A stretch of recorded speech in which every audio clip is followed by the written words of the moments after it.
Welcome to NFL Upvote, and joining us as always is Andy Nesbitt and Safid Dean. So guys, let's jump right into it. All right, now first post, it is actually a tweet from Aaron Mirov, and he says, the hashtag Seahawks have sole possession of first place in the NFC West after 7 weeks. Next up, the 6-1 Giants, a tweet no one saw coming before the season. Now, the comments say Pete Carroll hoodwinked the NFL. Then the other comment said, quote, call an ambulance, but not for me vibes when Seattle ships off Wilson. So upvote or downvote. The Seahawks and Giants are real contenders in the NFC. Andy, would you say upvote or downvote? I'm going to upvote this reluctantly just because in the year 2022 of our Lord, the NFC is garbage this year, right? There's not a lot to be found there. So the Seahawks, Geno Smith, I owe Geno Smith, by the way, an apology. I've said you've stunk for so long. You're actually a great story, and it's cool to see you persevere and play well and lead the Seahawks what you're doing. The Giants came down to my Jacksonville the other day and beat the Jags, in a thriller there in Jacksonville. I think both those teams can contend for playoff spots. Sure, they'll get into the playoffs. Will they contend for the NFC Championship? I do not think so. All right, Safid, who do you think has been the biggest surprise to you so far? Ooh, for me, it's the Giants. I think you look at a team that was 4-13 last year. They get a new coach, but they still have the same quarterback in Daniel Jones. You're not sure how good the Giants were going to be. And Brian Dable, the new coach there, has done a really incredible job. The only loss the Giants have this season is to the Cowboys. And before they play the Cowboys again, they could be probably 9-1 or 8-2. The Giants have a really soft schedule. They're taking advantage of it. And I do like the Seahawks too. Look, any year where the Bucks, the Packers, the Rams are not doing well, we have only one undefeated team with the Eagles. I think everybody could be in a contender in the NFC this season.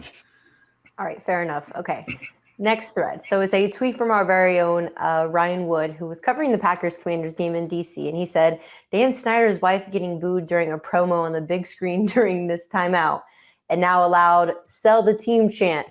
If you wondered how the locals feel about owner Dan Snyder. So upvote or downvote. Dan Snyder won't be the Commanders' owner this time next year. Safid, what do you think? Oh, ideally, I'd like to upvote this, right? Ideally, the fans of Washington would like to upvote this as well. But ideally, we haven't seen what we needed to see from the NFL in regards to proper punishment for their owners, right? Dan Snyder is being investigated right now by the league for workplace misconduct. And we've heard stories for years coming out of Washington about the bad atmosphere that Dan Snyder has created with that franchise. Have we seen what NFL owners need to do to be disciplined? Could Dan Snyder sell his team and make a bunch of profit as a real big, punishment and slap of the wrist? I don't know. Maybe they dissolve him as the owner and make his wife the permanent owner. But look, NFL owners, they really don't like to gang up on each other. They kind of, do their separate thing. They all keep their teams. They all keep their profits, and they all pay Roger Goodell too. So it's different than compared to the NBA, where we've seen Adam Silver kick Donald Sterling away from the Clippers and punish Robert Sarver from the Suns. Well, we just have to see. But the hope is Dan Snyder is out. Andy, do you think that's realistically a possibility? Yeah, I think it's in a perfect world, he'd be out, right? But I do not trust the league. I do not trust the owners. I sure as hell do not trust Daniel Snyder, who's the worst owner in all of sports. So, yeah, it's hard for me to be like, yeah, he'll be gone next year. Like we all think he should be, but will that happen? Nothing has shown me in the past from this league and the owners that something like that could happen. So, unfortunately, I think the Washington franchise is stuck with him. And as long as he's there, the league and all the owners, they take blame for all the bad stuff he does too. 2 posts to go over, actually. So the first one is a video of Aaron Rodgers saying, what the F are we doing? And the comment says, imagine telling a Packers fan at the beginning of the year that they would lose to the Giants, Jets, and the Commanders. And then our next post is actually a USA Today article titled, Tom Brady Farewell Tour is turning into a train wreck for Tampa Bay Buccaneers. Opinion. It's an opinion column. So the comment says, missed opportunity to call it a shipwreck. Upvote or downvote. Rodgers and Brady will miss the playoffs this year. Andy, would you upvote that or downvote that? I have to downvote that. I think one of them will make it. I think Aaron Rodgers will not make it. They're bad. They've lost 3 in a row, and they play the Buffalo Bills this coming week. So that's another loss. Like they're in trouble. They have the Vikings in front of them. The NFC South is the dumpster fire of all dumpster fires. Like I saw a dumpster that was on fire, went up to the NFC South the other day and said, hey, you're on fire too. That's how much of a dumpster fire it's on. So as long as they can just kind of stay like mediocre to bad, they're actually pretty good in the NFC South. So there is a way that Brady and company could figure things out towards the end and make it. I think the Packers are DONE. That's how I spell it. Done. So, yeah, that's where I stand.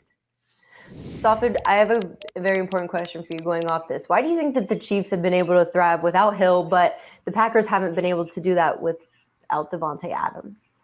Yeah, look, good thing for Patrick Mahomes that he only lost Tyreek Hill and he still has Travis Kelce. Whereas Aaron Rodgers lost Devontae Adams and really has nobody else he can rely on there too. Also, look, Patrick Mahomes is well in his prime, still in the early stages of his prime, where Aaron Rodgers might be at the later stages too. And look at the roster construction here. The Chiefs got veterans to help Patrick Mahomes, like Juju Smith-Schuster and Marquez Valdez-Scantling. While as the Packers, they went the rookie route. Some of these guys playing with Aaron Rodgers are probably like 10, 15 years younger than him. It's taking a lot of time to get some chemistry going here for Green Bay. They're in real trouble this season.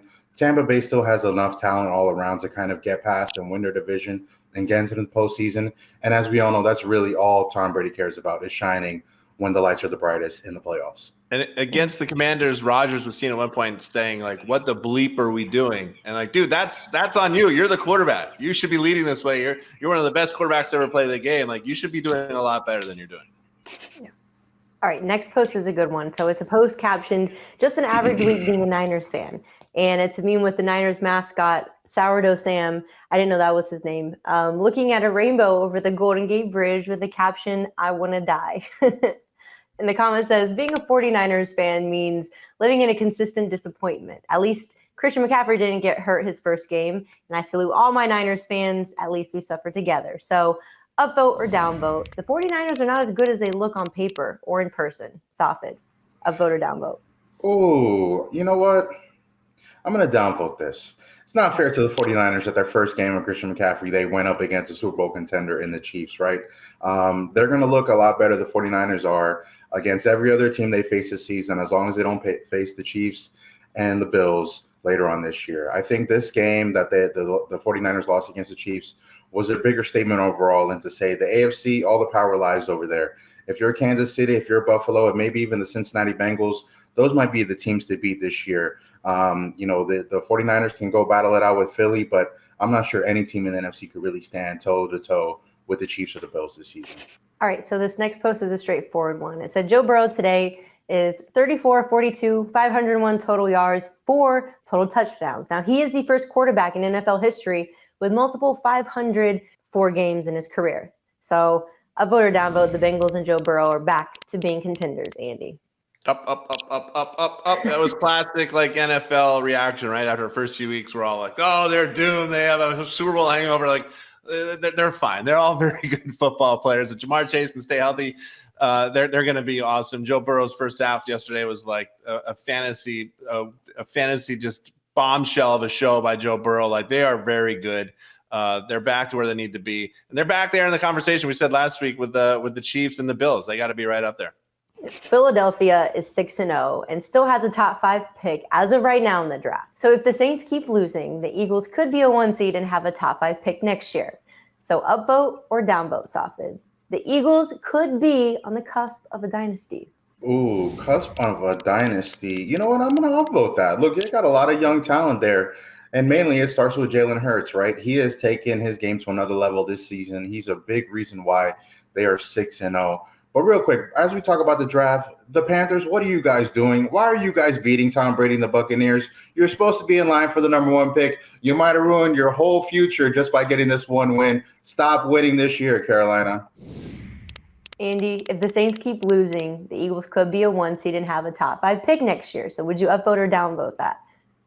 Them being a dynasty, I have to downvote that. And I mean, dynasty is a big word to use. In modern day football, it's a huge word to use. This league now has become more of a week to week type thing where things can change in a blink of an eye. So to think that just because they have a great, top 5 pick possibly from the Saints doesn't mean that they're going to go on this tear down the next couple of years. It's a very hard league to be good at continuously. The only team that's really done that in our era, of course, Bill Belichick, Tom Brady, and the New England Patriots. So I will not think that the Eagles can become a dynasty just yet. It's going to take 3, 4, 5 years to figure that one out. Hey, sports fans, if you want to see more conversations with athletes and stars, check out these videos right here and be sure to subscribe for more from USA Today Sports.